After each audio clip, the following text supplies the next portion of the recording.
ఈరోజు మనమందరము ఇలాగూ నిలబడి వాక్యం వినడానికి, కూర్చొని వాక్యం వినడానికి, మన జీవితాలు కొనసాగడానికి మొదటి కారణం ఏంటంటే ఆయన పునరుత్థానం.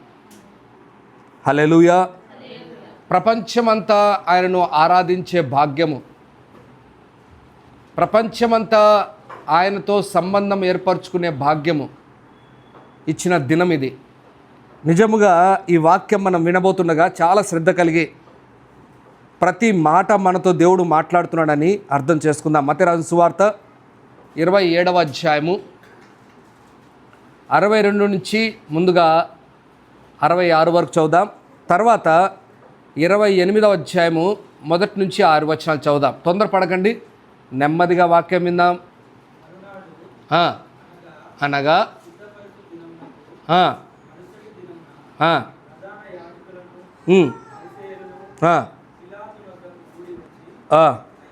అయ్యా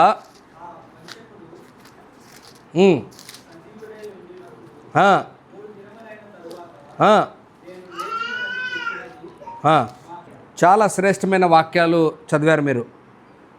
ప్రపంచాన్ని కదిలించే వాక్యాలు, ప్రపంచాన్ని ఆలోచింపచేసే వాక్యాలు, జీవితాలు మార్చే వాక్యాలు చదివారు మీరు. ఎందుకు ఈ మాటలు చెప్తున్నానంటే, ఒకవైపేమో ఆయనను హింసించాలని, ఆయనను పట్టుకోవాలని, ఆయనను చంపాలని పసిగట్టిన చాలా భయంకరమైన ఉన్మాదులు, ఒకవైపేమో మీరేం చేసుకోవాలనుకున్నారో చేసుకోపోండి అని చెప్పిన మనుషులు కొందరు. వీరు కాకుండా బిక్కున భయపడుతూ, మేము బయట కనపడితే మమ్మల్ని చంపేస్తారా, మమ్మల్ని కూడా ఆయన ఎలాగ సిలువలో వేస్తారో మమ్మల్ని కూడా ఎలా సిలువలో వేస్తారని బిక్కున భయపడుతున్న శిష్యులు. ఈ భయంకరమైన సందర్భంలో యేసు ప్రభుల వారు ఏదైతే చెప్పారో ఆ మాట అక్కడ రాయబడి ఉంది. ఆయన చెప్పినట్టు మన యేసు ప్రభుల వారు ఏది చెప్పుతారో అదే చేస్తారు. హల్లెలూయా.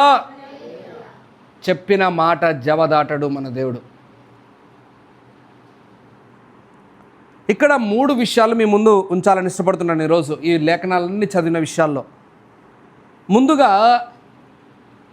కసిగా ఉన్న జనాంగాన్ని చూపిస్తున్నాను మీకు. ఎంత కసి వాళ్ళకు, మనిషిని చంపినా కూడా కసి తెరలా. అది ఏం కసిరా బాబు, ఆయన ప్రాణమును చూసినా కూడా కసి తెరలా, ఆయన రక్తమును ఒలికిపోస్తూ భయంకరంగా కొడుతున్నా కూడా కసి తెరలా. అది ఏం కసిరా బాబు, ఇంత దుర్మార్గుల వీళ్ళు. ఏం చేశాడు ఆయన? ఆయన ఏ పాపం చేశాడని ఆయన అంతగా హింసిస్తున్నారు అని పిలాతు చెప్తుంటే కూడా వినట్లేదు. కసి చనిపోయాడు, ప్రాణం పోయింది. ప్రాణం పోయిన తర్వాత కూడా ఏమన్నారు? వాడు తిరిగి లేస్తాడు, అది తిరిగి లేస్తాడు వాడు అని చెప్పి ఊరికే మాట చెప్పలా. వాడు వంచకుడు. ఎవరు వంచకులు? యాక్చువల్గా ఈ ఫరిసయ్యులే వంచకులు, ఈ శాస్త్రులే, ఈ ఈ ఈ ప్రధాన యాజకులే వంచకులు. అరే, రోమా సామ్రాజ్యపు వ్యక్తి, ఇతనిలో ఏ దోషం నాకు కనపడలేదే అని అంటున్నప్పుడు కూడా సెన్స్ రావట్ల వీళ్ళకు.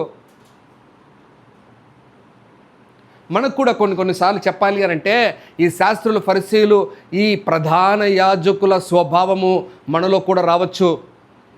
చెప్తున్న మాటల్ని బట్టి మనకు సెన్స్ రాకుండా పోతుంది కొన్నిసార్లు. దాని విలువను తెలుసుకోలేకపోతున్నాం, ఆ మాటలో ఒక శక్తిని తెలుసుకోలేకపోతున్నాం, ఆయన మాటలో ఒక బలమైన విషయాలు తెలుసుకొని మన జీవితాల్ని మార్చుకోలేకపోతున్నాం. కానీ కసి ఎలా ఉంది? చంపిన తర్వాత కూడా కసి, అబ్బాబాబాబా, మామూలు కసి కాదు అది. అరే, ఒక మనిషిని కత్తి తీసుకొని చంపి అంతా పొడిచిన తర్వాత, పేగులు తీసిన తర్వాత ఇంకా చనిపోయాడురా అని వదిలిపెట్టిపోవాలి. కానీ అరే, వీడు చెప్పాడు, బ్రతికినప్పుడు చెప్పాడు, ఒరే నా వేలును, నా మీసాన్ని నువ్వు కొరకలేవురా అని, నా మీసాలు తీలేవురా అని చెప్పాడు. ఎవడో చెప్పాడు, అందుకు వీని మీసాలు తీస్తాను. చనిపోయిన తర్వాత తీసేది ఏం ప్రయోజనం? అర్థమైందా? అరే, వీడి తొడతో సవాలు ఇస్తున్నాడు నా ముందు, వీని తొడలు తీసి కాల్చి తీసి పడాలి. ఇది ఏమి పైశాచిక ఆనందము? యేసు ప్రభుల మీద ఎవరు వాళ్ళందరూ చేసింది? జ్ఞానము తెలిసిన, వాక్యము తెలిసిన, దేవుని విషయాలు ఎప్పుడు ధ్యానించే వాళ్ళే చేశారు ఈ పని. ఈ మాట ఇలా చెప్తే ఇంకా చాలా బాధగా ఉంటుంది. చాలా బాధకరమైన విషయం. 3 విషయాలు చెప్తాను మొదటి మాటలో. మొదటిగా, వాళ్ళు చెడ్డవారైనప్పటికీ వారి పన్నాగాలు ఎలా ఉన్నాయి అనంటే హింసాత్మకముగా ఉన్నాయి, బాధకరంగా ఉన్నాయి. వాళ్ళు ఏమన్నారు?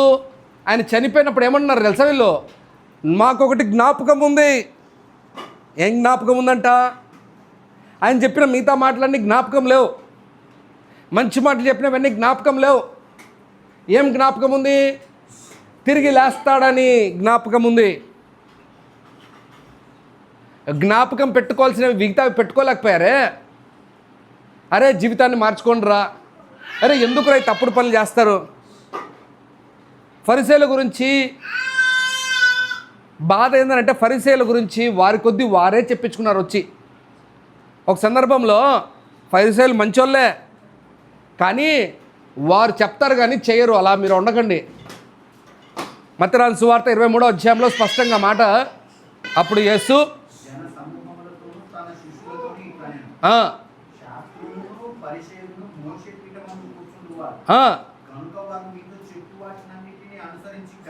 గైకొనుడి, అయినను వాళ్ళ క్రియలు చెప్పున చేయకుడే.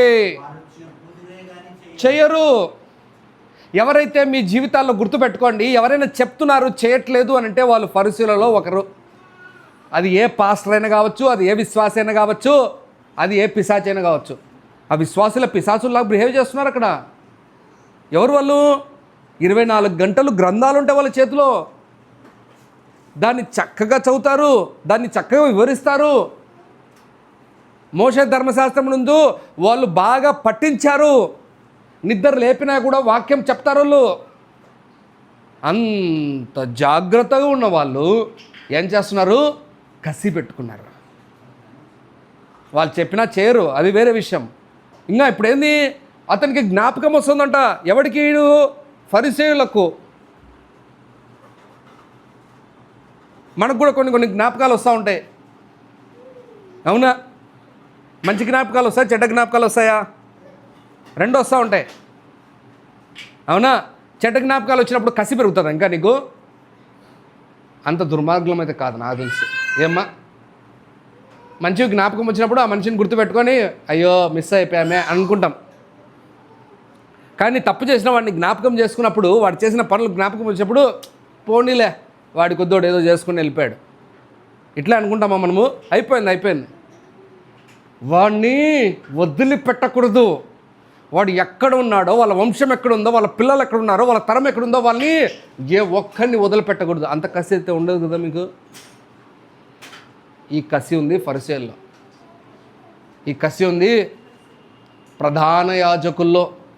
తెలియని వాళ్ళు చేస్తున్నారంటే పర్లేదు, వదిలేచ్చు. తెలిసిన వాళ్ళు చేస్తున్నారంటే ఏమని అర్థమ్మా? ఎంత బాధ వస్తుంది. నిన్న రోడ్డున పోయే దానయ్య ఎవడో ఒకడు రే పనికిమాలోడా అంటే పెద్దగా నువ్వు రియాక్ట్ కావచ్చు, కాకపోతే వాడిని కొట్టి ఏదో సరిదిప్పుకోవచ్చు. అదే పక్కనోడు దగ్గరున్నోడు నీ సంతం, నీ రక్త సంబంధమే అంటే మంచివాడైనప్పటికీ నువ్వు ఆ మాట అంటే, చెడ్డవాడైనప్పుడే అంటేనే ఒప్పుకోవు. ఏమ్మా? వాడిని తిరిగి కొడతావు. ఈరోజు దేవుడు చెప్తున్న మాటలు ఏంటంటే వాళ్ళ కసి చూడండి, వాళ్ళ జ్ఞాపకం వస్తూ ఉంది. ఏం జ్ఞాపకం వస్తూ ఉంది చూద్దాం. ఆ మాట ఎజికేలు 18వ అధ్యాయము. ఈ దుష్టుల ఆలోచన ఎలా ఉంటుందో చూద్దాం.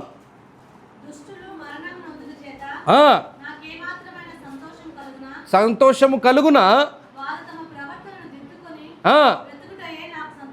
దేవుడు అన్నాడు, వారు చనిపోవడం వల్ల నాకేమన్నా ఆనందం కలుగుతుందా? దానికి సమాధానం ఏంటి? కాదు. దేవుడికి ఆనందం ఏం రాదు. వాళ్ళు మార్గాలు మార్చుకున్నట్టే కదా దేవుడికి కావాలి. తర్వాత ఏమన్నాడు? ఇదే ప్రభువు యెహోవా వాక్కు.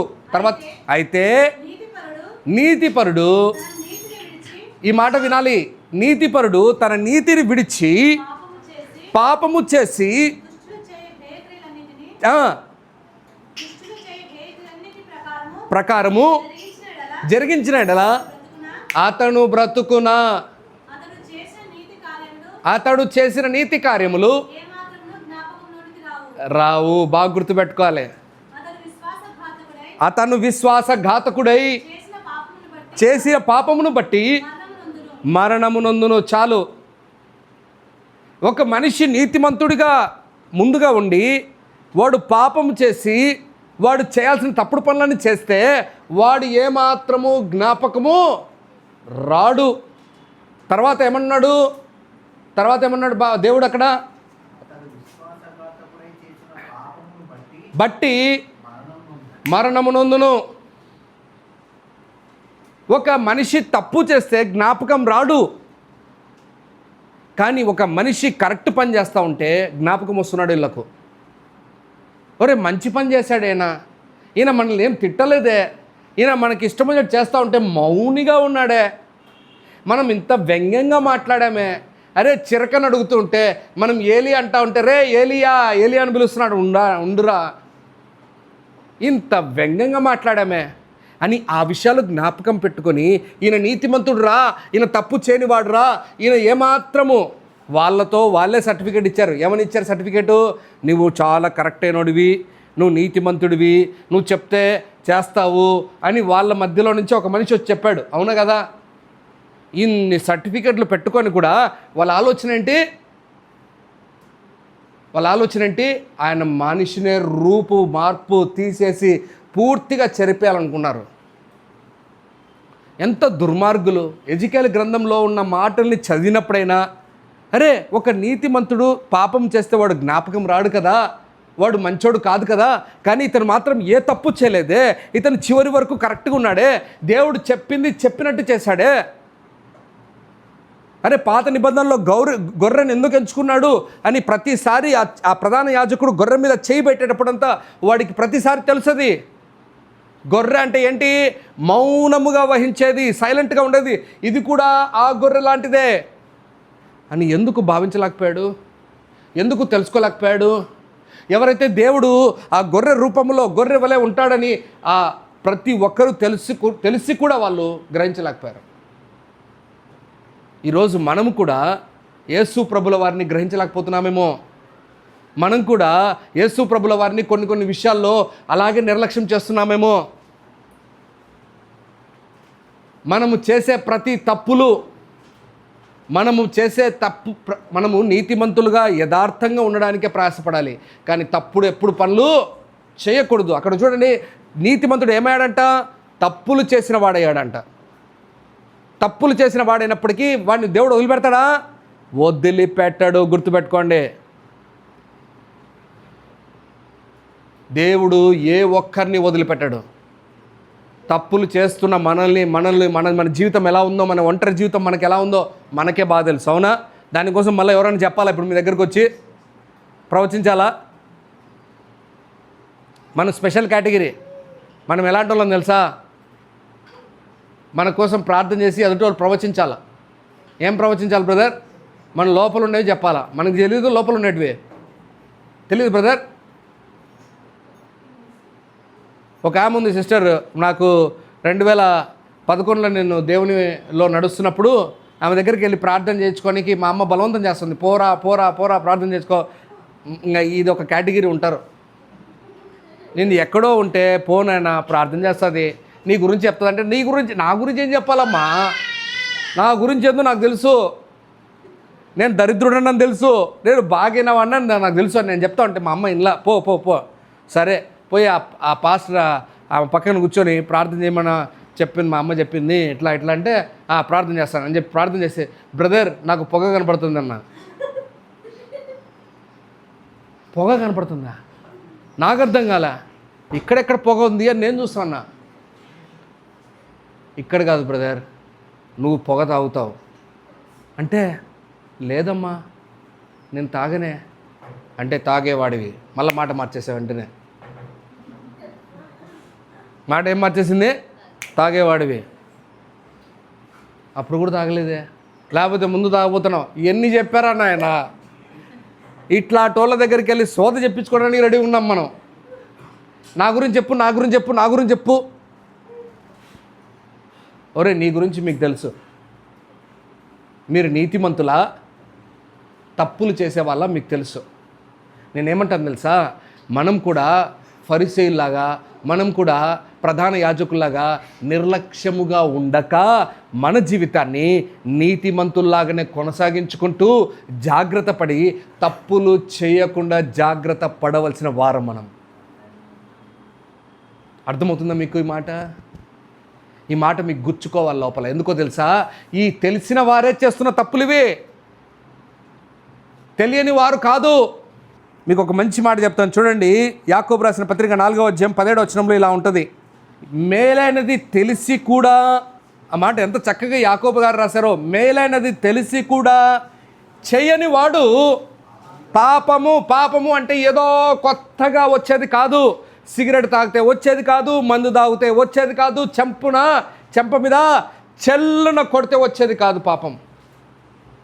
అయ్యో నేను కోప్పడ్డానే, ఆ రక్తంను చూశానే అని చెప్పేది కాదు పాపము. చేయాల్సిన మేలైన వాటిని చదవన్నమాట 4:17. కాబట్టి ఎరిగియు. ఇప్పుడు శాస్త్రులు, పరిసయ్యులు అందరూ తెలిసి కూడా చేస్తున్నారు ఈ పాపాలు.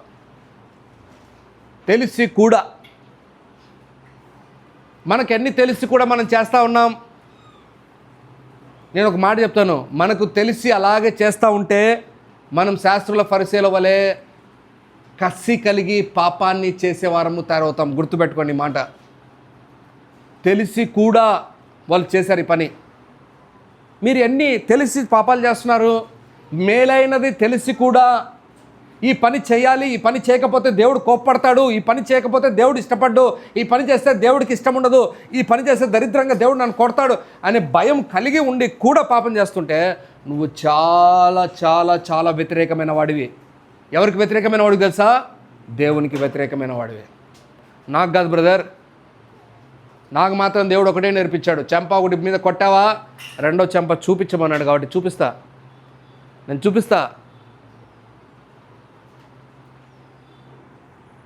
ఈరోజు దేవుడు చెప్తున్న మాటలు. అందుకే ఒక మాట సామెతల్లో 28:5, ఈరోజు చాలా చక్కగా వాక్యం విందాం. ఏ మాత్రం తొందరపడద్దండి. దుష్టులు గ్రహింపరు, సమస్తమును గ్రహిస్తారు. ఇప్పుడు మీ కొద్దీ మీరే డిసైడ్ అవ్వండి. దుష్టులు న్యాయమైంది ఎప్పుడు ఆలోచించాడు. అరే న్యాయమైందంటే ఏంటి? నా బిడ్డ ఉంది, నా బిడ్డ కాకుండా ఇంకొకరు ఉన్నారు పక్కన. అరే వీళ్ళిద్దరిలో ఎవరు కష్టపడేవారు? ఓ ఆ బిడ్డనా, నా బిడ్డ కాకుండా వేరే బిడ్డనా? ఓకే, న్యాయమైన బిడ్డకు నేను ఏదైతే చేయాలో చేస్తాను,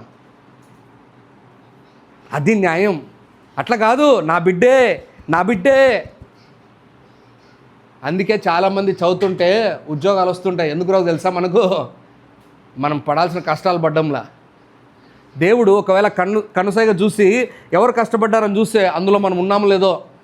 వాళ్ళు రాత్రి మొదలు కష్టపడా, ఏమ్మా రాత్రుల్లో ఒత్తులు వేసుకొని గంటలో అంత బాగా చదివి వాళ్ళు ప్రిపేర్ అయితే మనం ఏమంటాం? ప్రభువా అన్నా ప్రార్థన చేయన్నా. ఏం ప్రార్థన చేయ? పెన్ను కోసం ప్రార్థన చేయన్నారు, రేపు రాయాలి ఎగ్జాము. ఇప్పుడు ఈ పాస్టర్ ఏమని ప్రార్థన చేయాలి? మహాప్రభువా ఈ పెన్ను పట్టుకొని ఉండగా నువ్వు పట్టుకో, ఏమి రాయాలో నువ్వే ప్రభావితం చేసి రాపిచ్చేసేయి. ఎవరిని రాపియాలనుకుంటున్నాడు వీడు? దేవుణ్ణి రాపియాలంట.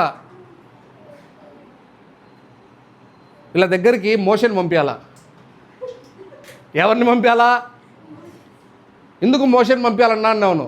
నేను ఒక మాట చెప్తాను, మోషే ఒక గుద్దుతో లేపేస్తాడు.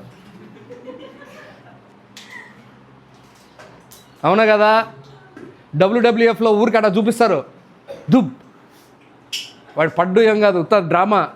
కానీ మోషే ఒక్క గుద్దు వాడిని పట్టుకొని తిప్పిట కొట్టింది కాదు, ఒక్క గుద్దుతే స్మాష్ వాడు. ఆ కోపం చివరి వరకు ఉంది పాపం మోషే జీవితంలో. వాళ్ళు చేసిన తప్పుల పనులకు ఏం చేశాడు? పలకలు తీసుకొని వచ్చి వాళ్ళ తలల మీద కొట్టలేక కింద కొట్టినాడు. ఒక్కొక్కసారి అనిపిస్తుంది ఒక్క తల మీద పడింటే బాగుండదు. మనం కష్టపడము, మనం న్యాయమైంది ఆలోచించము. ప్రభువా నాకు ఇవ్వలేదు, పర్లేదు ప్రభువా, వారు చదివిన వారు అర్హులు, అర్హతమైన వారికి మీరు ఇచ్చారు.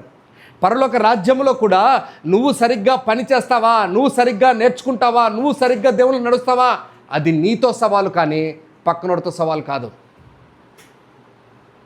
ఈరోజు మనతో దేవుడు మాట్లాడుతున్న మాటలు న్యాయమైనది మనము తెలుసుకొని చేయకపోతే మనము దుష్టులము.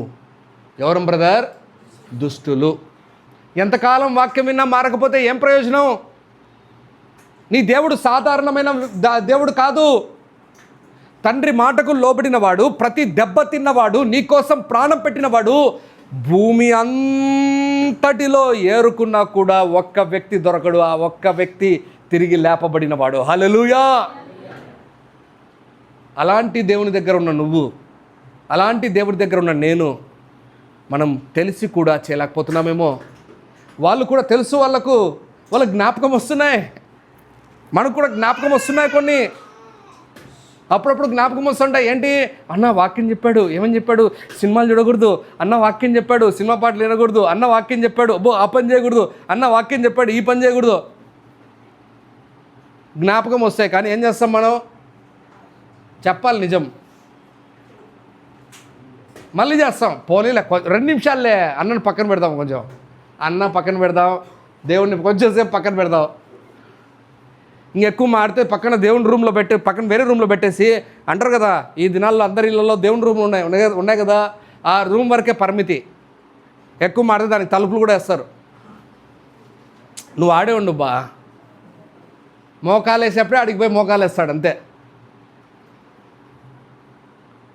ఇలాంటి స్థితిలో మనం ఉన్నామేమో. చూడండి, ఇంకా ఇంకొక మాట, మొదటి మాట చెప్పాను మీకు, రెండవ మాట చెప్తున్నాను. వాళ్ళకు తృప్తి రావట్లా, చంపిన తర్వాత కూడా వాళ్ళకు నెమ్మది రావట్లేదు. ఏం రావట్లేదు? రావట్లే వాడి ఏం కసిరా బాబు. చూడండి ఆ మాట యెషయా గ్రంథంలో ఒక మాట ఉంటుంది. వీళ్ళ గురించి చాలా చక్కగా రాశాడు. యెషయా గ్రంథము 57వ అధ్యాయము 20-21 చదువుదాం. ఏందంట మా అమ్మ, ఇది నాకు కావాలి. భక్తిహీనులు సముద్రం వంటి వారు, నిమ్మలింప నేరదు. తర్వాత ఇంకేముంది అక్కడ? దాని జలములు ఎప్పుడు బురద బయటకు వేస్తూనే ఉంటుంది. అది పోండి ఒకసారి సముద్రం కాడికి, తెలుసుకోండి విషయాలు. దేవుడు కొన్నిసార్లు ఫిగరేటివ్ లాంగ్వేజ్లో చెప్పాడు కొన్ని మాటలు. అరే చూసి నేర్చుకోండి రా బాబు. ఏంటి ఈ సముద్రములు ఏంటంట? తృప్తి పడవు, నెమ్మది ఉండవు. ఇవి దానిలో ఉన్న చెడ్డదంతా ఎప్పుడు వేస్తూనే ఉంటుంది. మనం కూడా మన జీవితం, మన దృష్టిలో మనం కూడా అలాంటి వాళ్ళమే. మన చెడ్డతనం ఎప్పుడు చూడు బయట పెడతానే ఉంటాం పక్కన. మేబీ కొంతమంది ముందు పెట్టకపోవచ్చు, కొంతమంది ముందు పెడతాం. అర్థమైందా? నా మాట అర్థం చేసుకోవాలి. పాస్టర్ గారి ముందు పెట్టాం మనం. ఎందుకు? కొంచెం రెస్పెక్ట్. ఆ రెస్పెక్ట్ పోతే ఇంకా పాస్టర్ అయినా ఎవడైనా తేడా ఏముండదు. ఏం తమ్ముడు? కొంతమంది డైలాగ్ వేస్తూ ఉంటారు, రే నీ నిలువుటంగా చూసి విలువిస్తున్నాను రా నేను. ఆ నిలువుటంగా పక్కన పెట్టరా, నీ కథ ఎంత తెలుసుకుందాం. వాడికి ఎప్పుడు సమాధానమే ఉండదంట. ఈ దుష్టులకు లాస్ట్లో ఏమన్నారు అక్కడ? దుష్టులకు నెమ్మది ఎప్పుడు రాదు.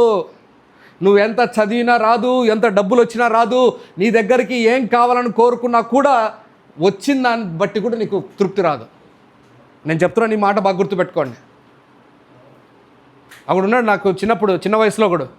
ఏమని చెప్పేవాడంటే, అన్న నాకు మంచి భార్య కావాలన్నా. ఏంట్రా మంచి భార్య అన్న? దాని డెఫినేషన్ చెప్పురా. మంచి భార్య అంటే తెల్లగా ఉండాలన్నాడు. ఊరి అంత తెల్లగా ఉంటే నువ్వు అడిగిపోతావురా? నువ్వు ఉంటావు, నువ్వు ఉండేదేమో నల్లగా ఉండే. నీకు కావాల్సింది ఎవరు? వాడు అంత నిజం చెప్పాడు బ్రదర్. నేను చెప్పిన తెల్లగా దాని టైం కంటే ఇంకా ఎక్కువసేపు చెప్పాడు వాడు. ఇంక నేను అంతకంటే చెప్పలేను, మీకు బాధపడతారు మీరు. వాడు లాస్ట్కి వాడి హృదయంలో ఎంత చెడ్డతనం ఉందో ఆ చెడ్డతనం వల్లే వాడి బ్రతుకు కొనసాగుతోంది. అలాంటి భార్యనే పెళ్లి చేసుకునే పరిస్థితులు పాడైపోయినవారు. ఈరోజు దేవుడు చెప్తున్న మాటలు ఏంటో తెలుసా? వాడు సమాధాన పడ్డు తృప్తి పడడు, వాడి జీవితంలో నెమ్మది అనేది ఉండదు. ఇస్కరియోతాకు చేతికి దొరికింది కావాల్సింది. ఏం దొరికింది బ్రదర్? అబ్బో 30 నాణ్యాలు. ఏమనుకున్నారు మీరు? 30 నాణ్యాలండి ఏమనుకున్నారు? చాలా కొనచ్చు, ఇంకా వాళ్ళ జీవితం కొనసాగించవచ్చు. ఇంకా ఈ రకంగా ఈ దినాల్లో లెక్కలు చెప్తే మీకు, ఈ దినాల్లో లెక్క చెప్తే బాగుంటుంది కదా. 3 కోట్లు లెక్కలు వేసుకుందాం, బాగా చెప్పుకుందాం. 3 కోట్లు మీకు ఇస్తే ఏమంటారు మీరు? యేసుప్రభుని కాదు, యేసుప్రభుతో పాటు అందరిని లేపేద్దాం. ఎందుకు? మనం ఉద్యోగం చేసుకుంటే కక్కరిబిసి ఎంత వస్తుంది? ఏం తమ్ముడు రిటైర్మెంట్కి ఎంత వస్తుంది? 50 లక్షలు వస్తే అది కూడా మిగులుతే గొప్ప, అవునా? ఐఏఎస్ ఆఫీసర్కి 1 కోటి మిగిలితే గొప్ప, మిగిలినా కూడా వదిలిపెట్టరు ఐటీఆర్ వాళ్ళు, అవునా? వచ్చి పట్టుకొని పోతారు. ఈరోజు దేవుడు చెప్తున్న మాట ఏంటంటే, వాడికి తృప్తి రాదు. వాడు ఇస్కరియోతాకు తృప్తి రాలేదు. వాడు పట్టించాడు, చేయాల్సినవన్నీ పన్నాగాలు వేశాడు, బరే కరెక్ట్గా వేశాడు వాడు ప్లాన్. ఇస్కరియోతా లేకపోయింటే యేసు ప్రభును పట్టించడం చాలా కష్టమైండు. అంత మంచి పన్నాగమైన ఆయనోడు. ఆ మాట అలా చెప్పాలని మీకు ఇష్టపడుతున్నా. అంత మంచిగా పన్నాగాలు వేశాడు. అంత పన్నాగం వేసి పట్టించి చివరికి ఏమైపోయాడు? సమాధానం లేదు. ఆ నాణ్యాలను పట్టుకొని ఇసిరి కొట్టేసి నాకొద్దు అని చెప్పి పరిగెత్తుకుంటూ పోయి ఏమైపోయాడు? చెట్టుకు ఉరి వేసుకొని, ఆ ఉరి వేసుకున్న దరిద్రుడికి ఆ తాడు కూడా నిలబడక అక్కడి నుంచి ఉల్టా పడి మొత్తం పేగులన్నీ బయటకు వచ్చేసాయి. ఈరోజు దేవుడు చెప్తున్న మాట, దుష్టులకు సమాధానం ఉండదు.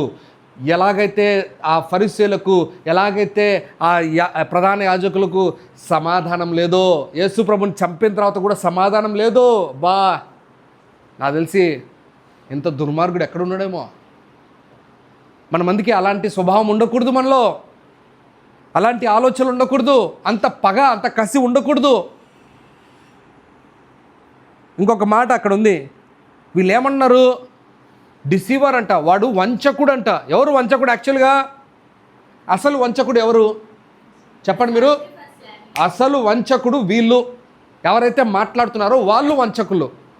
యేసు ప్రభును పట్టించడానికి పన్నాగాలు వేశారు, ఆయన్ను ఇరికించడానికి పన్నాగాలు వేశారు. రే పిలాతు, నేను ఎందుకురా విన్ని చంపడం అని అంటా ఉంటే, లేదు చంపాలి. వెనకాల నుంచి అందరికి ఏం నేర్పించాడు? సిలువై సిలువై కేకలు వై. ఆయనకు అర్థం కావట్లే. లాస్ట్లో అవకాశం వచ్చింది, ఒక్క అవకాశం దొరికింది ఆయనకి. ఏ అవకాశం తెలుసా? అరే ఈరోజు నేను ఒక్కని వదిలిపెడతాను మీకు, అవునా? అరే నిన్ను వదిలిపెట్టేస్తాను రా, తీసుకోండి అన్న. ఎందుకు? ఆయన వద్దు, నాకు ఎవరు కావాలా? బరబ్బా కావాలి మాకు. ఇంత వంచకులైన వీళ్ళు ఎవరిని వంచకుడని పిలుస్తున్నారు? యేసు ప్రభును. నేను ఒక మాట, 3వ మాటలో చెప్పాలి మీకు. 3వ మాట అంటే 3వ మాట అనుకున్నారు అంటే మొదటి మాటలోనే 3వ మాట. మొదటి మాటలో 3వ మాటలు ఏంటంటే, మనల్ని చాలామంది వంచకుడని మాట్లాడినా కూడా బాధపడకండి.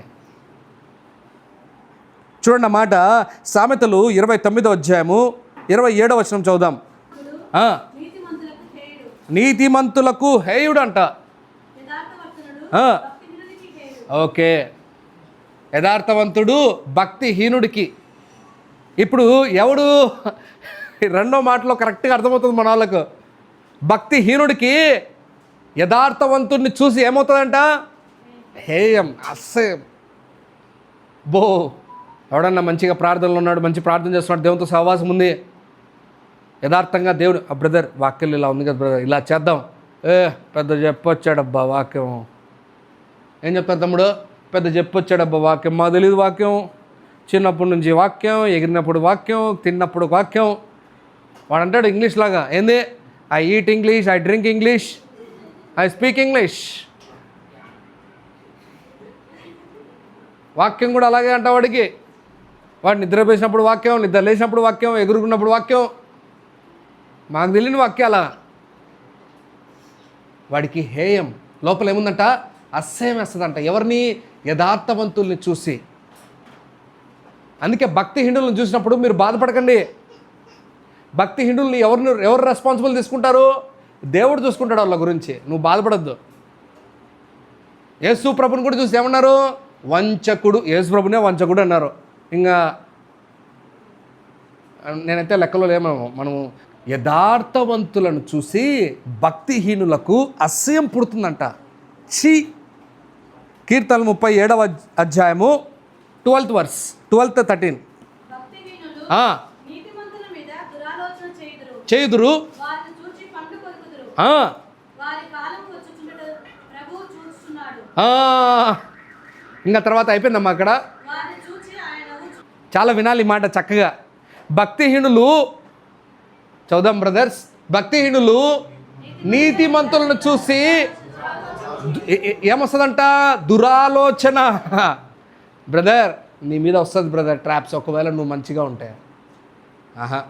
మనం మంచిగా లేకపోతే మన మీద ట్రాప్ లేట్లేదంటే మనమే తేడగలం. ఒక్కొక్కసారి మనం కూడా చెక్ చేసుకోవాలి. మన మీద పన్నాగాలు వేస్తారు. వేసిన తర్వాత ఏముందంట అక్కడ? వారిని చూసి పళ్ళు కొరుక్కుంటారంట. లోపల పళ్ళు కొరుక్కునేవాడు బయటకు కనపడు. పళ్ళు బయటకు ఉండవు కదా, వాడి పళ్ళు బయట ఉంటే బాగుండిట.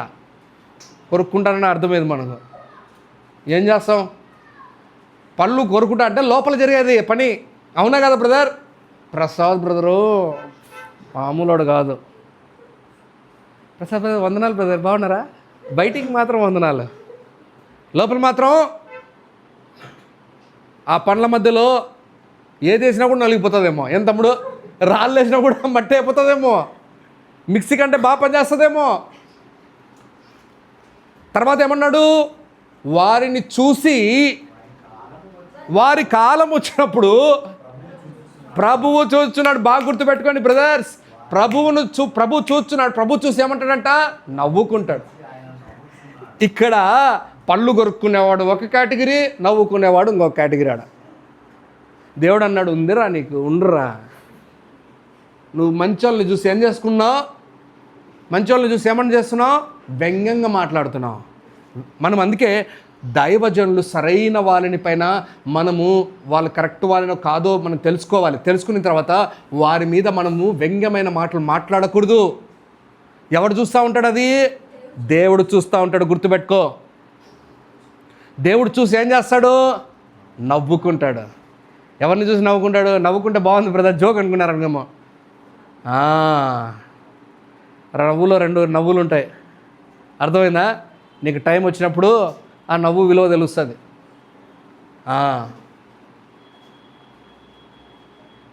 అప్పుడు ఎవ్వరు నేను కాపాడలేరు. అప్పుడు కూడా నవ్వుతూనే ఉంటాడు దేవుడు. నువ్వు ఏడుస్తూ ఉంటావు. మనము అందుకే చాలా జాగ్రత్తగా ఉండాలి. నీతిమంతులను చూసినప్పుడు, దేవునిలో నడిచేవారిని చూసినప్పుడు, మనము దేవునిలో నడిచేవారినే మళ్ళీ స్పెషల్ కేటగిరీ. దేవునిలో నడవని వారిని కాదు. అందరినీ మనం ఆ లెక్కలో వేసుకోకూడదు. మళ్ళా మీరు పొరపాటున అలా వేసుకున్నారు. ఈరోజు దేవుడు చెప్తున్న మాటలు మొదటిగా 3 మాటల్లో మీకు ఒక శ్రేష్టమైన మాట. మొదటి ఏం చెప్పాను మీకు? నాతో పాటు చెప్పాలి మీరు. ఏంటి? వాళ్ళ నీతి జ్ఞాపకం వస్తున్నాయి వీళ్ళకు. ఎవరికి జ్ఞాపకం వస్తున్నాయి? ఫరిసీయులకు జ్ఞాపకం వస్తూ ఉంది. జ్ఞాపకం వచ్చినాడు మారకుండా, జ్ఞాపకం వచ్చినాడు పన్నగాలు వేస్తున్నాడు. మొదటి మాటలో మీకు ఏం చెప్పాను? చేయాల్సిన పనిని చేయకపోతే వాడందరూ పాపం చేసిన వారే. మంచి పనిని మీకు తెలిసి కూడా చేయకపోతే పాపం చేసిన వాడివే. పాపం అంటే చిన్నది పెద్దది ఎక్కడ బైబిల్లో రాయలేదు. మీ బైబిల్లో ఏమన్నా పొరపాటున రాశారేమో. నాకు ఆ బైబిల్ ఇచ్చాడు, నేను కూడా వాడుకుంటా. చిన్న పాపం పెద్ద పాపం, పాములో పెద్ద పాము చిన్న పాము అని తేడా ఉందా? పర్లేదు, చిన్న పాము ఉందని చెప్పి ఇంట్లో తెచ్చిపెట్టుకుందాం. ఏమన్నా నావు పాము తెచ్చిపెట్టుకుందాం. చిన్నపిల్ల నా బలం ఉంటుంది. నా ముందుగా అటు పోతూ ఉంటుంది. నువ్వు పాలు తాగిస్తే 14 రోజులు వెయిట్ చేయి. ఎన్ని రోజులమ్మా? 14 రోజులు వెయిట్ చేయి. అది నీ మీద బుస కొట్టకపోతే చూడు. మా కడపలో ఒకడు పామును సాక్కుంటా ఉన్నాడు. మేము ఒకరోజు ఇంట్లోకి వెళ్ళాం. ఏదో పేరు పెట్టి పిలుస్తున్నాడు. నేనుండి ఏం పేరు పెట్టి పిలుస్తున్నావు? ఏ పిల్ల కుక్క ఏందనంటే ఉండు బ్రదర్ అన్నాడు. తల అదే మంచం కింద చూస్తున్నాడు. నాకు పెద్ద డౌట్ వస్తుంది, ఏందిరా పిల్లి కనపడంలా కుక్క కనపడంలా ఏది ఇంతసేపు రాదే అని నేను అనుకుంటుంటే లాస్ట్కి రామ బుజ్జి బుజ్జి బుజ్జి అంటున్నాడు. ఏందిరా బుజ్జి అని అంటే అది రాకుండా ఇరుక్కొని దాన్ని గట్టిగా లాక్కొని చిన్న పాప, అది పాముని తీసుకొని వచ్చి పాలు తాగించడానికి పెడుతున్నాడు. ఊరు నాయనా నువ్వేం మనిషివరా నువ్వు. అది రామ్మ బుజ్జి అంటే రావట్లేదు, అది దాక్కుంటుంది లోపలికి వెళ్ళిపోయి చిన్నది. వాడు అంటాడు ఇది విషము రాని పాములే బ్రదర్, మంచిగా ఉంటుంది. ఉంటుంది. రెండో మాట ఏమని విన్నాం మనం ఏమని విన్నాము? తృప్తి లేదు వాడికి, చంపిన తర్వాత కూడా తృప్తి లేదు. అమ్మో ఇలాంటి కసి అయిన వాళ్ళని అక్కడ చూడలేమేమో. మూడోది ఏం విన్నాము? వంచకుడు అని పిలుస్తున్నారు. ఎవరిని పిలుస్తున్నారు? దేవునే. నీతిమంతులను చూసి దుష్టులు అసహ్యించుకుంటారు. బాధపడకండి మీరు, అయినా కానీ కరెక్ట్గా ఉండండి, పర్లేదు. యోసేపుని చూసి ఏం చేసుకున్నారు? అప్పట్లో అసహ్యించుకున్నారు. బాధపడకండి, జరిగింది ఈ దినాల్లో, 5 దినాలు జరిగింది అది. యోసేపుని చూసి యోసేపు తినే అన్నాన్ని బట్టి కూడా ఈ ఐగుప్తులు అసహ్యించుకున్నారు. తెలుసా మీకు ఆ విషయము? వాళ్ళు తినే విధానము ఎవరికి అసహ్యం కలుగుతూ ఉండేది? ఐగుప్తు వాళ్ళకు అసహ్యం కలుగుతూ ఉండేది. పర్లేదు, అయినా కానీ ఎలాంటి స్వభావం యోసేపుకు? మంచి స్వభావము. అన్నలు చంపాలని ఇష్టపడినా కూడా ప్రేమించే స్వభావం, కౌగిలించుకునే స్వభావం. చనిపోయే ముందు వాళ్ళ నాన్న చనిపోతే వీళ్ళ గుండెలో గుప్పు భయం పుడుతుంది. ఏమనంటే వచ్చిందిరమ్మన్న టైము, ఇప్పుడు లేపేస్తాడు. వాడు ఎవరు? ప్రధానమంత్రి. వాడు ఒక ఆజ్ఞ ఇస్తే తలకాయలు వచ్చి పడతాయి కింద.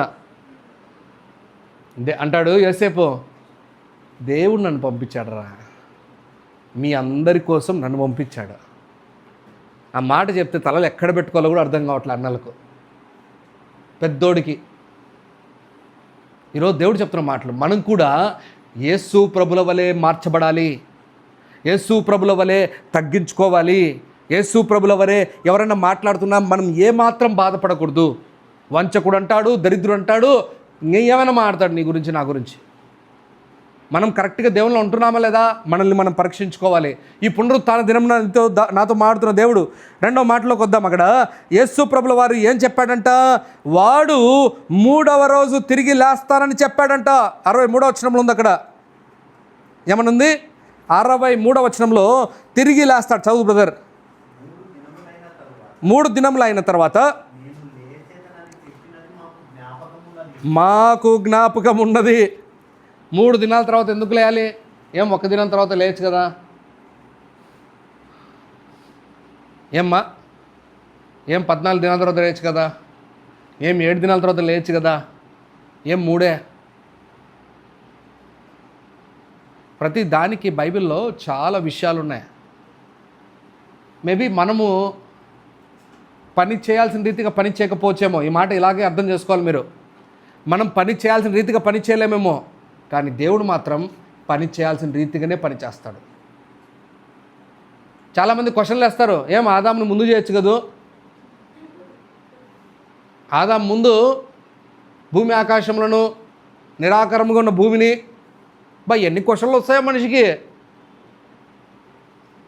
ఆదాము పండు తింటాడని తెలియదా?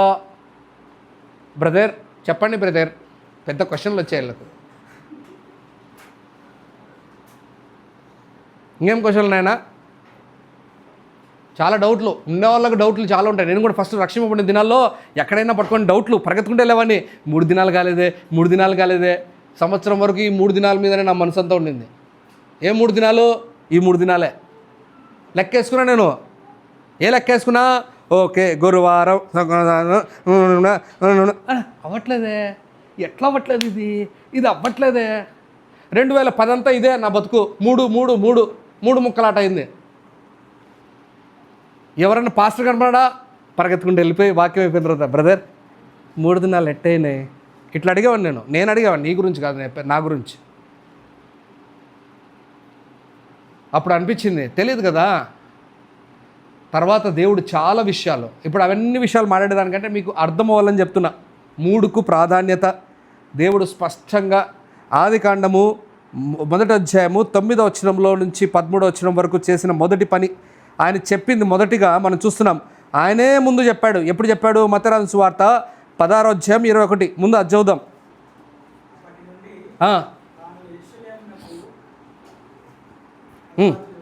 చదవండి కరెక్ట్ చదువుతున్నారు.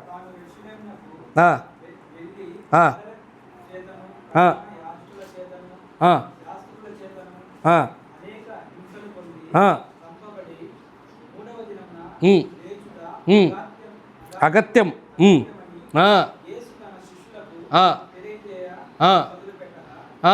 చాలు వాళ్ళకి చెప్తానే ఉన్నాడు అన్నమాట. ఒకరు రావట్లేదు డౌట్, నాలుగు డౌట్ ఉంటే డౌట్ అడిగేవాడేమో, ప్రభా మూడు ఎందుకు కనిపెట్టావు ప్రభా, 2 చెప్పవచ్చు కదా, ఇంకోటి ఎందుకు కాదు.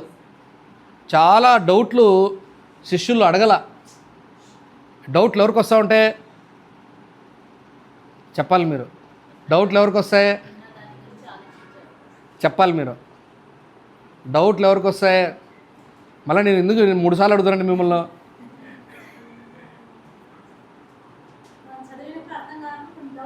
డౌట్ వస్తుంది, అది మామూలు డౌటే, పర్వాలేదు. మరీ ఎక్కువ డౌట్ పడితే ఏమని అర్థము? ఇంకా కొన్నిసార్లు అపనమ్మకమును బట్టి కూడా సందేహాలు, డౌట్లు వస్తూ ఉంటాయి. నువ్వు ఇంటికి వచ్చేప్పుడు అట్టే వచ్చావా? లేదు, చెప్పు కరెక్ట్గా. 6 గంటలకు ఎక్కడున్నావు? 6:05కి ఎక్కడున్నావు?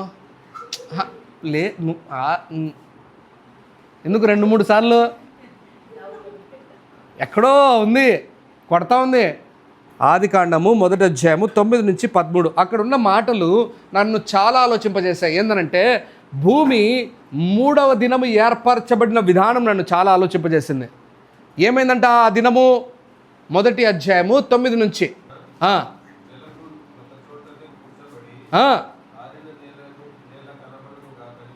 పలుకగా ఆయను, తర్వాత పెట్టెను,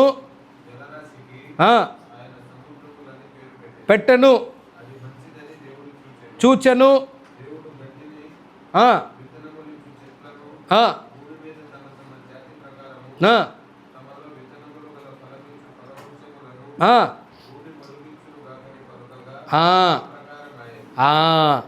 అది 3వ దినం ఆయను. తర్వాత దాని కింద ఉంటుంది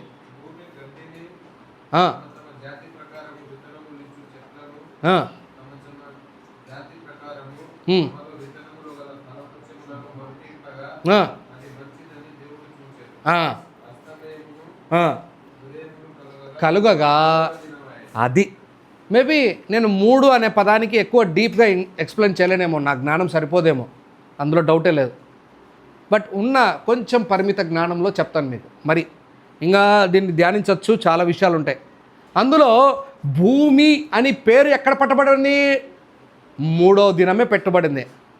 అంతవరకు భూమి అనే పేరు అక్కడ, భూమి ఆకాశములు నిరాకారముగా ఉండగా అని తెలుగులో ఉంది మనకు 1వ వచనంలో. దానికి భూమి అని హెబ్రీ పదంలో లేదు అక్కడ. ఎక్కడైతే ఈ 9వ వచనంలో ప్రారంభమవుతుందో హెబ్రీ పదంలో నీళ్లు ఒక చోటికి చేర్చబడ్డాయి, ఆరిన నేల ఒక చోటికి చేర్చబడింది, అప్పుడు భూమి ఏర్పడింది. అంతవరకు ఏర్పడలేదు, ప్రారంభించబడింది, దానికి పునాది వేయబడింది. నీళ్లు ఒక చోటుకు చేరాల్సిన ఒక చోటుకి చేరాయి, భూమి ఒక చోటుకి చేరింది, ఆరిన నేల ఏర్పడింది, రావాల్సిన భూమి వచ్చింది. అందరితో కాదు, ఆ రోజే కరెక్ట్ పడాల్సిన గింజలు పడ్డాయి, రావాల్సిన చెట్లు వచ్చాయి, దానికి కావాల్సిన ఫలములు వచ్చాయి. 3వ దినము ఒక చిగురించే ఒక అనుభవం కలిగిన దినం. అది ఏం అనుభవం? అది చిగురించే. ఏ చిగురు? చెట్లు వచ్చాయి, భూమి మీదకి ఆరిన నేల వచ్చింది, ఆ ఆరిన నేలలో నుంచి ఏమొచ్చాయి? ఫలములు వచ్చాయి. ఈరోజు మనం ఒకవేళ చూస్తే భూమి మీద ఒకవేళ ఏదైనా ఒకటి ఏర్పడింది, శ్రేష్టమైంది కనపడింది అని అంటే అది 3వ దినం. అది ఏ దినము? 3వ దినం. భూమి మొదటి దినము చీకటి కమ్మి ఉండగా చీకటిని ఏం చేశాడు దేవుడు? వేరు చేసి వెలుగును చేసి ఇది మంచిగా ఉందని దేవుడు ఏర్పరిచాడు. అది మొదటి దినం. రెండవ దినం అలాగే, మూడవ దినం, నాలుగవ దినం ఏమర్పడిందో తెలుసు మనకు. కానీ మూడవ దినం ఒక ప్రత్యేకమైన దినం ఏంటంటే భూమి ఏర్పడ్డము, ఫలాలు రావడము, కొత్తగా చిగురు రావడం. ప్రపంచంలో ప్రతి మానవుడు చేసిన పాపములను బట్టి ఈ మాట ఇలా చెప్తే బాగుంటుందేమో, ప్రతి ఒక్కడికి మరణం అనేది సంభవించి ఉండగా ఆ మరణమునకు చిగురును పుట్టించాడు మన యేసు ప్రభు. హల్లెలూయా. అది మూడవ దినము తిరిగి లేపబడ్డానికి ఇష్టపడ్డాడు. హల్లెలూయా. 3 మన దేవుడు టైం పెట్టుకొని టైం ప్రకారంగా చేసేవాడు. నేను ఎన్నోసార్లు చెప్పాను, పవర్ ఉందని చెప్పి దుర్వినియోగము చేసేవాడు కాదు. అన్నా ఇప్పుడు మీకు ఒక డౌట్, అన్నా ఏమన్నా ఒక రోజులో చేయలేడు దేవుడు? చేస్తాడు. ఆయనకు శక్తి గలవాడాయా, ఒక రోజులో చేస్తాడు, అదేం పెద్ద విషయం కాదు. మరి ఎందుకు ఇంకా ఎక్కువ డీప్లోకి వెళ్తే వద్దు, పర్లేదు, ఇంకా ధ్యానించండి. చెప్పిన నేను చిన్న ఒక మాట మీరు గుర్తుపెట్టుకోండి. ఇంకొక మాట మీకు చెప్పాలని ఇష్టపడుతున్నాను. ఈ 3 అనే పదం కాడ నిర్గమకాండము 3వ అధ్యాయము 18వ వచనం, మీ అందరికీ బాగా తెలిసిన మాట. వాళ్ళు 3 దినములు ప్రయాణము చేసి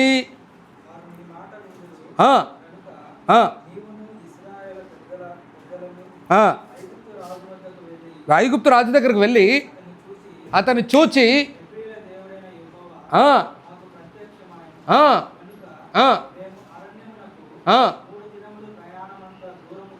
పోయి ఇది ఎవరు చెప్తున్నారు? దేవుడు మోషేకి ఇలా చెప్పని చెప్తున్నాడు. ఎవరికి చెప్తున్నాడు? మోషేకి. ఏయ్ మోషే, నువ్వు ఈ మాట చెప్పాలి. ఎవరు చెప్పాలి? ఫరోకి వెళ్ళి చెప్పాలి మాట. ఏం మాట చెప్పాలి? నేను మా ప్రజలందరూ 3 దినములు వెళ్తాం. 3 దినములు ఆ శత్రు సైన్యం నుంచి ఏమవుతుంది? వేరు చేయబడతా ఉంది. లోకం నుంచి ఏమవుతుంది? వేరు చేయబడతా ఉంది. ఇక్కడ మొదటి మేము చెప్పిన మూడవ దినం అని మొదటిగా ఏం చెప్పాను మీకు? అక్కడ అర్థమయ్యేటట్లు ఏర్పరచబడిన దినము, భూమి ఏర్పరచబడిన దినము, చిగురించే దినం అది. రెండవది ఏం చెప్పాను? వేరయ్యే దినము. మేబీ ఇంకా చాలా మంచి జ్ఞానం కలిగిన వాళ్ళు ఇంకా పరిశుద్ధాత్మ ద్వారా ఇంకా చాలా విషయాలు మనం ఇంకా ధ్యానించవచ్చు. ఉన్న విషయాల్లో ఇంకొక శ్రేష్టమైన మాట మనందరికీ తెలుసు. అబ్రహాము ఎంత దూరం ప్రయాణం చేశాడో, 3 దినాలు ప్రయాణం చేసి ఇస్సాకును బలిగా ఇవ్వడానికి వెళ్ళాడు. ఆ మాటను చూసిన తర్వాత నేను ఒక బలమైన ఆధారం చెప్పాలని మీకు ఇష్టపడుతున్నాను. కొరింథీయులకు రాసిన పత్రిక 15వ అధ్యాయము 3వ వచనము 4వ వచనం చదువుదాం. అదేదనగా లేఖనముల ప్రకారము మృతి పొందను. బాగా గుర్తుపెట్టుకోండి. లేఖనముల ప్రకారము ఎలాగైతే మన పాపముల నిమిత్తము మృతి పొందాను, తర్వాత సమాధి చేయబడను. మళ్ళీ చూడండి ఎంత చక్కగా తీసుకొని వచ్చాడు. మళ్ళీ లేఖనముల ప్రకారము 3వ దినమున లేపబడెను. లేఖనములు నెరవేర్చబడాలి. రెండవ బలమైన ఆధారం. యేసు ప్రభుల వారు బ్రతికినంత కాలం ఎక్కువ ఏం చెప్పారు తెలుసా? లేఖనాలు నెరవేర్చబడాలి, ఇలాగ జరగాలి. మనం మొన్న 7 మాటలు విన్న దానిలో కూడా ఒక మాట విన్నామా? ఏమన్నాడు? లేఖనము నెరవేర్చులాగునా. ఏమన్నాడు ఆయన? నేను దాహముగా ఉన్నా. లేఖనములు నెరవేర్చబడులాగునా అంటే లేఖనాలు ఒక మాట అన్నాడు. ఏమన్నాడు?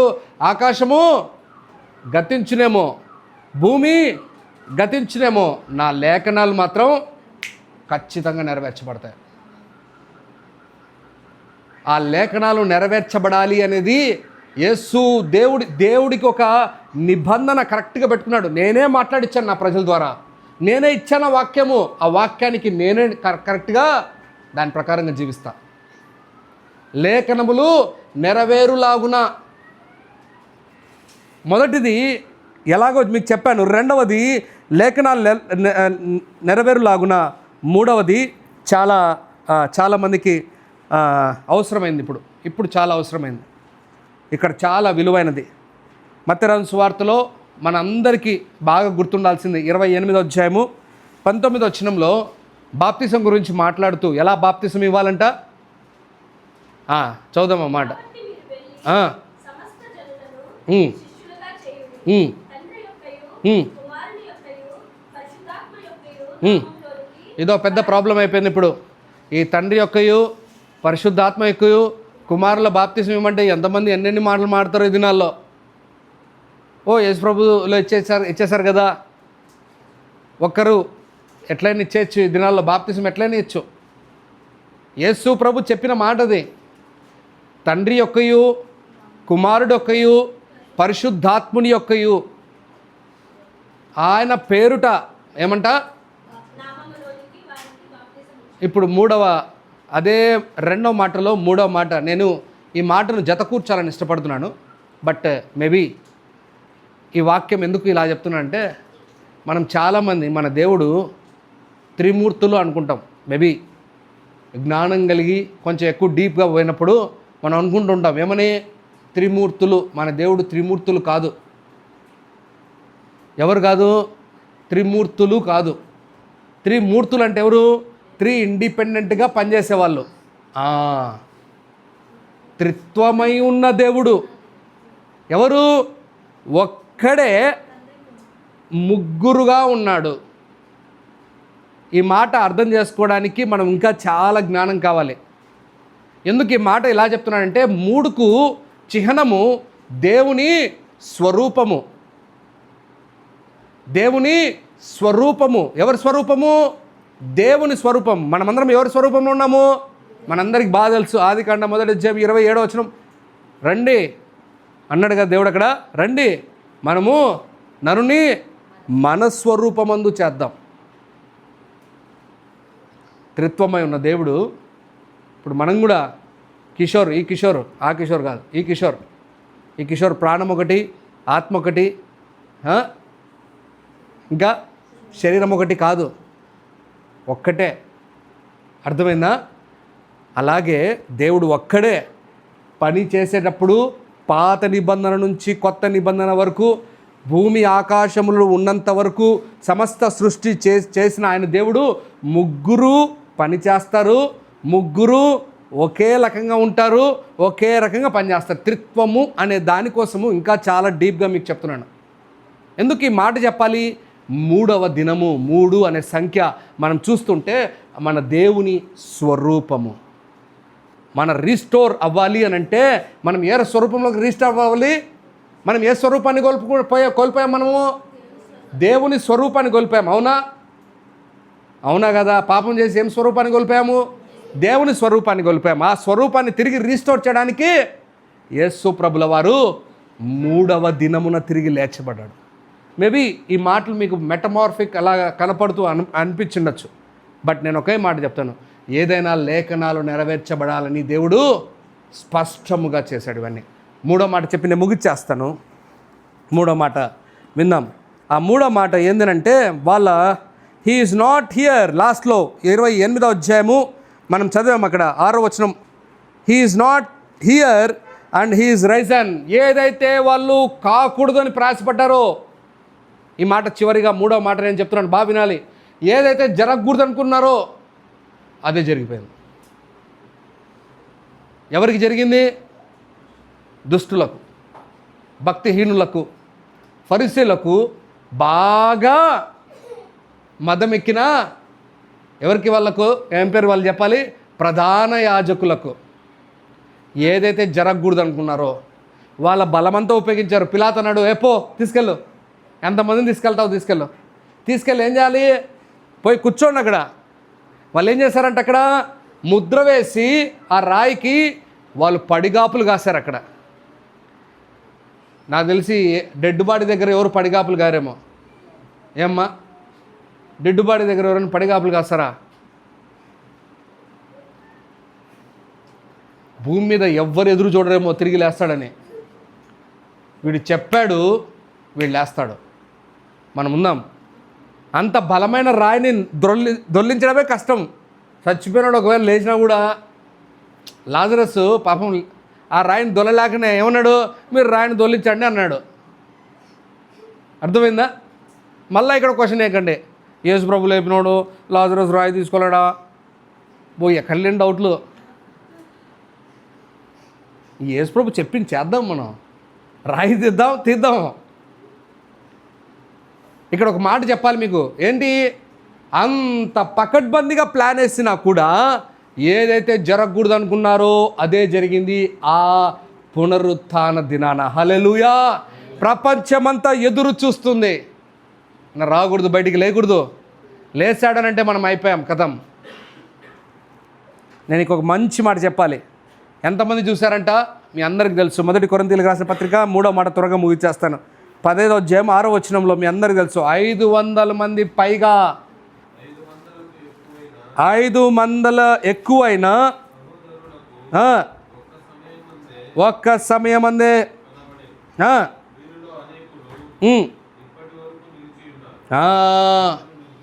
ఒకవేళ ఆ దినాల్లో పౌలు గారు ఎంత చక్కగా చెప్పారో, రే ఇంకా బతుకున్నారు వాళ్ళు, చూసిన వాళ్ళు సాక్షులు ఉన్నారు, ఇంకా ఇప్పుడే ఐ విట్నెస్లు ఉన్నాయి. ఎంతమంది? 500 పైగా. ఎలా చూసారంట? ఫిజికల్గా చూసారంట. ఫిజికల్గా అంటే ఏంటి? ఊరికే అనుకోవడం కాదు, కలలో కనపడడం కాదు, ఎదురుగా డైరెక్ట్గా చూసారు వాళ్ళు. ఇంకా అంత సాక్ష్యాలు 1, 2, 3 ఉంటే చాలా సాక్ష్యాలు, ఏమి కోట్ల చెల్లుతుంది, అవునా కదా? ఏమ్మా నువ్వు మర్డర్ చేసావని 3 చెప్తే చాలు, నీకు శిక్ష విధిస్తారు, అవునా కదా? వాడు సంతకాలు పెడతాడు. ఈరోజు దేవుడు చెప్తున్న మాటలు ఏంటంటే 3 కాదురా బాబు, 500 మంది. ఏదైతే వద్దు జరగకూడదు అని గుప్పు. నేను అనుకుంటాను అప్పుడప్పుడు, ఎందుకు చేయాలి, ఎందుకు సావాలి, ఇలా బతకట్టే ఉంది, ఏం తమ్ముడు? వాళ్ళు చేసుకోవాల్సిన పనులు చేసుకోవచ్చు కదా. ఎవరి మీదకి వచ్చి పడ్డారు? నీతిమంతుడు. భూమి మీద అంత నీతిమంతుడు ఇంకొకడు లేడు. ఆ నీతిమంతుని మీద అంత అటాక్ చేశారు. చివరికి ఏమైంది? ఏదైతే చెప్పాడో అదే జరిగింది. పడిగాపులు కాశారు, సీలేశారు, ముద్రలేసి చాలా ప్రయాసపడ్డారు. ఎన్ని ప్రయాసపడినా ఏమైపోయింది? చివరికి కుదరలా. పునరుత్థానం తిరిగి లేపబడింది. హల్లెలూయా. ప్రపంచంలో ఏదైతే జరగకూడదో అది హల్లెలూయా మన యేసు ప్రభు ద్వారా జరగబడింది. చూద్దాం ఒక మాట. ఆ మాట నేను చెప్పేసి ముగిచ్చేస్తాను. 1 పేతురు 1వ అధ్యాయము 3 నుంచి 5 వరకు ఆ మాటలు చెప్పి నేను ముగిచ్చేస్తాను.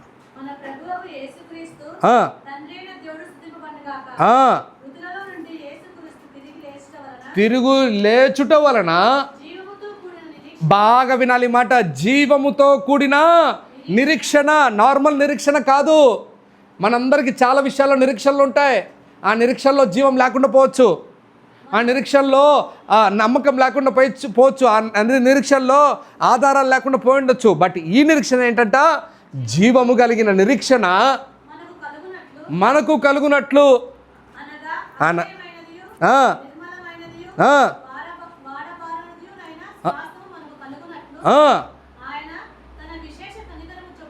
ఆయన విశేషణ కనికరము చెప్పున హల్లెలూయా మనల్ని తిరిగి జన్మింప చేశాడంట ఆయన. పేతురు ఏం చెప్పాడో పౌలు అదే చెప్పాడు. పౌలు ఏం చెప్పాడో చాలామంది హెబ్రీలకు రాసిన పత్రిక మేబీ అపోలో రాశాడని కొంతమంది జ్ఞానం కలిగిన వాళ్ళు చెప్తూ ఉంటారు. ఎందుకంటే అంత జ్ఞానమైన విషయాలు ఉన్నాయి దానిలో. కొంతమంది పౌలు చెప్పారు, పౌలు రాశాడని అంటారు కొంతమంది, ఇంకా కొంతమంది అపోలో రాశాడని. అందులో హెబ్రీలకు రాసిన పత్రిక 6వ అధ్యాయం 19వ వచనంలో కూడా ఏమన్నదో చూద్దాం. 6:19 ఇదే మాట.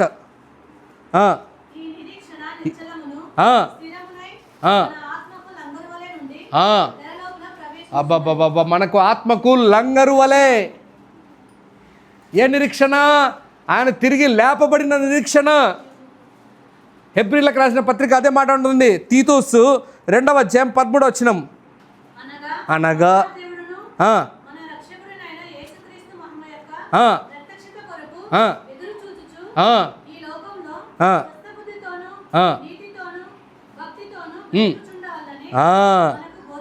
ఆహా ఎంత చక్కటి మాట.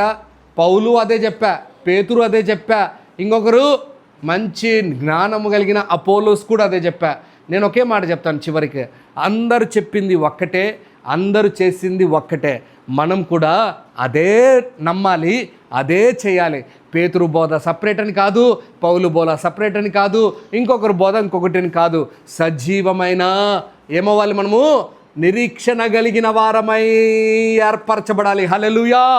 ఈ పునరుత్థాన దినంలో మేము చివరిగా ఒకే ఒక మాట చెప్తాను మీకు. ఈరోజు వాక్యం అందరి ఆదివారాలు విన్నట్లే వింటున్నామేమో, కానీ ఈరోజు ఒక మాట చెప్పాలి. మీ నిరీక్షణ సజీవ నిరీక్షణగా మార్చబడాలి. హల్లెలూయా. ఏ నిరీక్షణగా మార్చబడాలి? సజీవ నిరీక్షణ అంటే ఏంటి? ఆ నిరీక్షణలో సరైన యేసు ప్రభుల వారు ఉండాలి.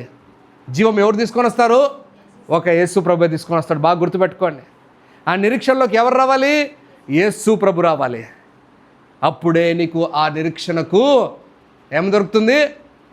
ఖచ్చితముగా పునరుత్థానం దొరుకుతుంది. హల్లెలూయా. ఈరోజు దేవుడు చెప్తున్న మాటలు లూకా రాసిన సువార్త 24వ అధ్యాయంలో స్పష్టంగా ఉంది. ఏమంటారు దాన్ని? ఆయన వేసిన కబ్రస్థాన్ 2-3వ వచనంలో ఏమనుంది? అది ఎంటీ అయిందంట. చదువుదాం అన్నమాట. లూకా రాసిన సువార్త 24వ అధ్యాయము 2-3. ఉండిన రాయి దొర్లింపబడి చూచి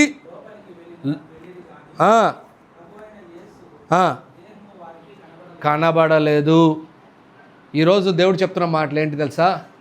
ఏదైతే వాళ్ళు అనుకున్నారో అదే జరిగింది. ఆ శరీరాన్ని తీసుకొని ఎక్కడికి వెళ్ళినా పోవడానికి అవకాశం లేదు వాళ్ళకు.